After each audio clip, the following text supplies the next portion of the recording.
आता हुआ झोंका उसी वक्त मेरे कानों से आकर टकराया। लगा जैसे किसी ने दबी हुई आवाज में धीरे से मुझसे कहा, चली जाओ यहाँ से। मैंने दोनों हाथ अपने कानों पर रख लिए और एक बार फिर ताकत लगाकर जोर से चीखने की कोशिश की। माँ! पापा! माँ! मेरी आवाज उस कमरे की दीवारों से टकराकर वापस मुझे ही सुनाई दे रही थी।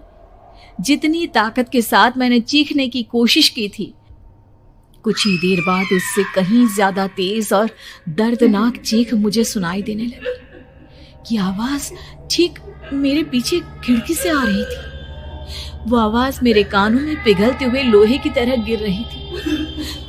उन आवाजों में हैवानियत थी। वो आवाजें किसी इंसान की नहीं है, इतना मैं समझ चुकी थी। कांप रहे हाथों से मैंने अंधेरे में कुछ ढूंढने की कोशिश की। तभी अचानक मेरा हाथ बेड पर रखी टॉर्च पर पड़ा। किसी तरह ताकत लगाकर टॉर्च का बटन ऑन किया, लेकिन ये क्या?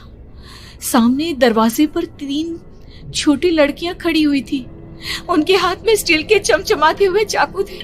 मैं घबराकर लड़खड़ाई और पीछे की तरफ हटी, लेकिन तब तक वो मेरे पास आ चुकी थी। उनकी गर्दन टेढ़ी थी और उनके हाथों के वो चाकू मेरे पेट को निशाना बनाने को तैयार। मैं जोर से चीखी, नहीं, छोड़ दो मेरे बच्चे को, मत मारो, मत मारो, छोड़ दो मेरे बच्चे को। सोनाली, क्या हुआ बेटा? तू इतनी डरी हुई क्यों है? उठ बेटा, क्या हुआ? हड़बड़ाकर मैंने अपनी आंखें खोली। देखा तो दिन निकल आया था। माँ मुझे जगा रही थी। मेरा चेहरा पूरा पसीने से लथपथ था। क्या हुआ बेटा? तुमने कोई बुरा सपना देखा क्या?